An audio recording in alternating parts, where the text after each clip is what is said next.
कृपया चैनल को सब्सक्राइब करें। धन्यवाद। दोस्तों, करवा चौथ पर ऐसी पूजा कोई भी सुहागिन महिला ना करे। चौथ का व्रत खंडित हो जाता है।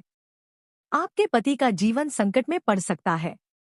और साथ ही साथ करवा चौथ का व्रत 3 औरतें कभी न रखें, वरना व्रत रखने वाली महिला पर आते हैं कष्ट। और चौथ माता को ये 3 चीजें भूल कर भी मत चढ़ाना। साथ ही जानिए पूजा का शुभ मुहूर्त। दोस्तों, क्योंकि यह व्रत माँ गौरी से संबंधित है, इसीलिए सच्चे दिल से कमेंट बॉक्स में लिखें जय माता पार्वती। माँ पार्वती के लिए एक लाइक तो बनता है, और हमारे चैनल को सब्सक्राइब करके इस बेल आइकॉन को जरूर प्रेस करें। दोस्तों, अक्सर महिलाएं करवा चौथ पर कई ऐसी गलतियां कर देती है, जिसकी वजह से पति पत्नी को जिंदगी भर मुसीबतों का सामना करना पड़ता है। माना जाता है कि करवा चौथ का व्रत कोई मामूली व्रत नहीं होता। करवा चौथ व्रत में एक छोटी सी गलती भी व्रतधारी महिला को भारी पड़ सकती है।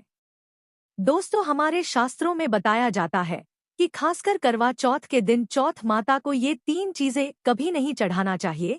इससे पति पर कष्ट आ जाते हैं, आपका व्रत भंग हो जाता है। दोस्तों, इस बार 2024 में करवा चौथ की पूजा का शुभ मुहूर्त 5:46 से लेकर शाम 7:02 तक रहेगा। दोस्तों, मुहूर्त के अनुसार पूजा पाठ करने का फल कई हजार गुना प्राप्त होता है और दाम्पत्य जीवन सुखमय हो जाता है। इस बार चांद निकलने का समय है शाम 7:54, जो कि हर साल के मुताबिक इस बार चांद जल्दी ही निकलेगा। दोस्तों, क्या आप जानते हैं करवा चौथ पर चौथ माता को ऐसा क्या नहीं चढ़ाना चाहिए जिससे कि पाप न लगे? खास करवा चौथ पर ऐसी पूजा किसी भी सुहागिन महिला को नहीं करना चाहिए। तो आइए यह भी जानते हैं करवा चौथ का व्रत किसे नहीं रखना चाहिए। आइए जानते हैं। दोस्तों, सबसे पहली बात, करवा चौथ का व्रत सुहागिन महिला या जिनका रिश्ता तय हो गया है तो वही स्त्रियां यह व्रत रखा सकती है।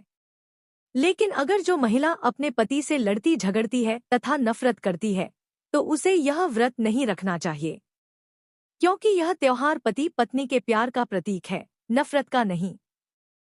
और इसीलिए पति पत्नी में प्यार होना बहुत जरूरी है, तभी आपको करवा चौथ का व्रत रखना चाहिए।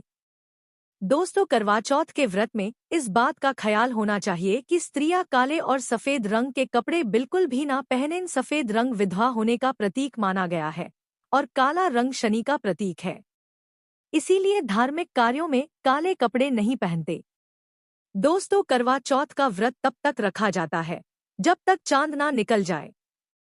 शास्त्रों के अनुसार माना जाता है कि पत्नी अगर बीमार है तो उसकी जगह पति यह व्रत रख सकता है। और वहीं किसी महिला को अगर मासिक धर्म आ जाए तो वह महिला पूजा पाठ में तो शामिल हो सकती है, लेकिन ईश्वर की प्रतिमा को छू नहीं सकती। वह घर में किसी और से पूजा पाठ करवा सकती है। आप चाहे तो अपने पति से भी पूजा करवा सकती हैं। ऐसे में आप कथा भी सुन सकते हैं, लेकिन भगवान की प्रतिमा को स्पर्श न करें। आप व्रत का पालन वैसे ही करें जैसे आप करते चले आ रहे हैं, परंतु ईश्वर की प्रतिमा को स्पर्श न करें। मासिक धर्म में व्रत रखने की कतई मनाही नहीं है, पर आप पूजा पाठ के सामान से और प्रतिमा से दूर रहे। वहीं कोई गर्भवती महिला भी करवा चौथ का व्रत रख सकती है, लेकिन डॉक्टर की राय अवश्य ले लें। दोस्तों, पति की निशानी जो मंगलसूत्र होता है उसे स्वयं आप ही खरीदे या अपने पति से मंगवा ले। दूसरी महिला का मंगलसूत्र इस्तेमाल ना करें, जैसे आपकी सास या अपनी जेठानी वगैरह का। इससे आपके पति पर संकट आ सकते हैं। साथ ही आप इस बात का अवश्य ध्यान रखें कि आपके मंगलसूत्र में सिर्फ काले और पीले रंग के मोती हो, क्योंकि इन्हीं मोतियों को हमारे शास्त्रों के अनुसार उचित बताया गया है। दोस्तों, चौथ माता अर्थात माता पार्वती को प्रसन्न करने के लिए जितना ज्यादा हो सके इस दिन मांग में संपूर्ण सिंदूर भरना चाहिए। माता रानी को सिंदूर से सजी संवरी महिला बहुत अच्छी लगती है, और ऐसे में माता आपको देती है सौभाग्यशाली होने का वरदान। क्योंकि सिंदूर और मंगलसूत्र मां पार्वती से संबंधित है, इसलिए कम से कम करवा चौथ पर मांग में भरपूर मात्रा में सिंदूर लगाना चाहिए और मंगलसूत्र हर हाल में गले में होना चाहिए।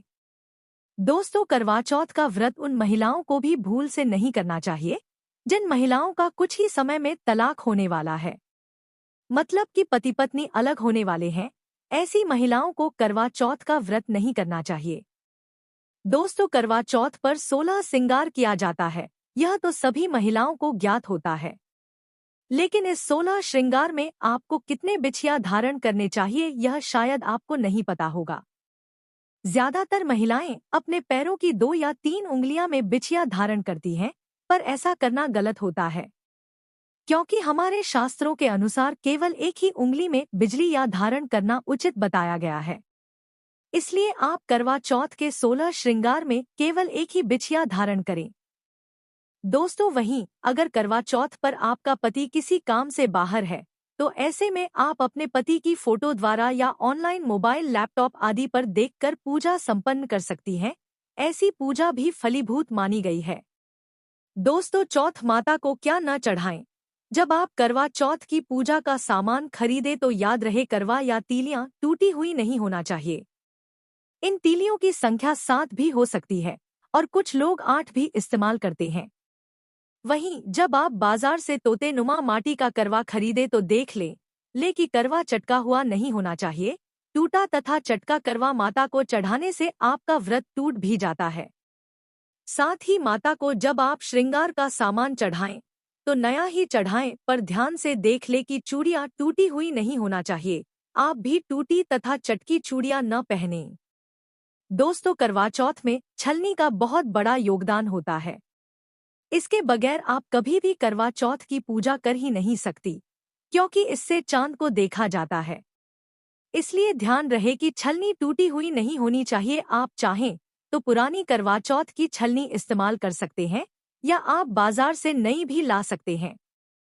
दोस्तों, माता को जब आप भोग लगाएं तो फलों में 5 अलग तरह के फल होना चाहिए और मिठाइयां भी 5 रंग की होनी चाहिए। ऐसा करना बड़ा ही शुभ माना गया है। फलों में खासकर माता को नाशपाती न चढ़ाएं, क्योंकि ऐसा शुभ नहीं माना जाता। बाकी आप अपने मन के अनुसार कोई भी फल और मिठाइयां रख सकते हैं। करवा चौथ में इस्तेमाल होने वाले चावल बाजार से खरीदे चावल टूटे हुए नहीं होना चाहिए। चावल साफ और सफेद होना चाहिए।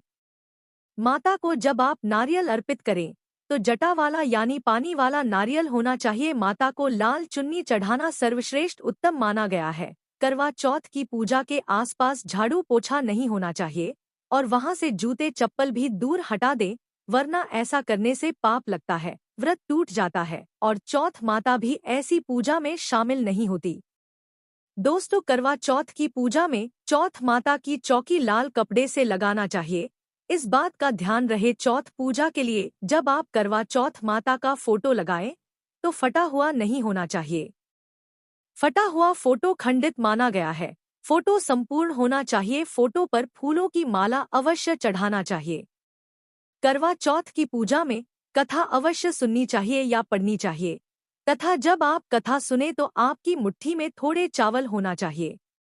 दोस्तों, कथा आप वीडियो द्वारा सुन सकते हैं, जो कि हम डिस्क्रिप्शन बॉक्स में कथा का लिंक दे देंगे, आप वहां से सुन सकते हैं। करवा चौथ की पूजा में पूरे मेकअप आदि श्रृंगार आदि के साथ चौथ माता की पूजा करनी चाहिए और अंत में चांद की पूजा करनी चाहिए, अर्घ्य देना चाहिए। दोस्तों, इस बात का ध्यान रहे कि अगर आपका करवा चौथ का व्रत है तो मन में खाने के प्रति लालसा न रखें, अर्थात जब तक पूजा संपन्न न हो जाए तब तक भोजन को देखकर अपना मन अपवित्र न करें और जब पूजा संपूर्ण हो जाए तब खाने की थाली सास या ननद को दी जाती है। साथ में थाली में दक्षिणा भी डालें और आशीर्वाद लेना न भूलें। अंत में पति के साथ भोजन ग्रहण अवश्य करें और अगर आपका पति आपके पास नहीं है या वह किसी काम से बाहर हो तो ऐसे में आप अपने पति का नाम लेकर भोजन ग्रहण कर सकती हैं, तभी व्रत संपूर्ण और सफल हो जाता है। इसी के साथ ही दोस्तों, कहा जाता है कि करवा चौथ व्रत के दिन पति पत्नी को शारीरिक संबंध बनाने से बचना चाहिए, मतलब इस दिन भूल से भी पति पत्नी को शारीरिक संबंध नहीं बनाने चाहिए। यहाँ तक कि इस दिन इस तरह के विचार भी अपने मन या दिमागी में नहीं आने देना चाहिए, क्योंकि व्रत में इस तरह के कृत्य वर्जित माने गए हैं। हिंदू धर्म के शास्त्रों में भी लिखा है कि करवा चौथ में किसी भी पुरुष या महिला का मन में गलत विचार आना गलत है। इसलिए इस व्रत में तन की पवित्र और मन की पवित्रता दोनों जरूरी मानी जाती है। इस व्रत पर महिलाएं अपने पति की लंबी उम्र और खुशहाल जीवन की कामना करती है और इस व्रत के दौरान पूरी तरह से साफ सफाई और पवित्रता का ध्यान रखा जाना चाहिए। इसके साथ ही दोस्तों, करवा चौथ वाले दिन पति पत्नी को रात के समय यह एक काम जरूर करना चाहिए। ऐसा अगर आप पति पत्नी करवा चौथ में रात में कर लेते हो, आपका जीवन खुशियों से भर जाए और आपका रिश्ता और टूट हो जाएगा। तो दोस्तों, पहला काम, इस करवा चौथ वाले दिन चंद्रमा को अर्घ्य देने के बाद पति पत्नी को एक ही थाली से भोजन करना चाहिए और पति पत्नी दोनों को एक दूसरे को अपने हाथों से भोजन करना चाहिए। ऐसा करने से आपको माता करवा का आशीर्वाद प्राप्त होगा और आपके बीच में प्रेम बढ़ेगा। शास्त्रों के अनुसार करवा चौथ में भगवान गणेश की पूजा को लेकर विशेष महत्व होता है। इसलिए इस दिन विघ्नहर्ता बप्पा को दूर्वा और गुड़ से बनी 21 या 11 छोटे लड्डू चढ़ाएं, साथ में इत्र और केसर अर्पित करें। ऐसा करने से पति पत्नी के रिश्तों में प्यार बढ़ाता है। दोस्तों, करवा चौथ के दिन एक कोरा कागज लेकर उस पर लाल पेन से अपना और अपने पति का नाम लिखिए। अब उस कागज के साथ ही 5 कौड़ियां और 5 साबुत हल्दी एक सफेद कपड़े में बांधकर पोटली बना लें और उसे अपनी अलमारी में रख लें। ऐसा करने से आपको अपने जीवन में सुख सौभाग्य और धन धान्य की प्राप्ति होगी। करवा चौथ के दिन बेसन के 5 लड्डू, 5 पेड़े और 5 केले किसी गाय को अपने हाथों से खिलाएं। इसके बाद गाय की पीठ सहलाकर अपनी समस्या को दूर करने के लिए प्रार्थना करें। ऐसा करने से पति पत्नी के बीच चली आ रही दिक्कतें दूर होती हैं और उनके बीच का प्रेम बढ़ता है। दोस्तों, अगर पति पत्नी में नहीं बनती है या फिर दोनों के बीच अक्सर झगड़े होते हैं, तो ये उपाय बेहद कारगर है। करवा चौथ के दिन बरगद के पेड़ का पत्ता लें और उस पर लाल रंग की पेन से वो चीजें लिखें जो आप अपने पति में देखना चाहती हैं। इसके बाद इस पत्ते को गोल मोड़कर अपने सिर से 7 बार घुमाकर शाम के समय बहते हुए पानी में प्रवाहित कर दें। करवा चौथ के दिन महिलाएं 16 श्रृंगार करती हैं। इस दिन तैयार होने के बाद मांग में सिंदूर अपने पति से ही भरवाएं। ध्यान रहे कि इस समय पति पत्नी के सिवाय कोई तीसरा उस स्थान पर ना हो। ऐसा करने से पति की उम्र बढ़ती है और पति पत्नी के बीच का प्यार कभी कम नहीं होता है। पति पत्नी के बीच विश्वास की कमी है तो करवा चौथ के दिन आप एक लाल रंग के रेशमी कपड़े में 2 गोमती चक्र और 50 ग्राम पीली सरसों बांध लें। इसके बाद एक कागज पर अपने पति का नाम लिखकर और उसे भी बांध दें। अब इस पोटली को कहीं ऐसी जगह छिपा दें जहां साल भर तक किसी की भी नजर इस पर ना पड़े। इस पोटली को अगले साल करवा चौथ पर खोलें। ऐसा करने से पति पत्नी के बीच संबंध मजबूत होता है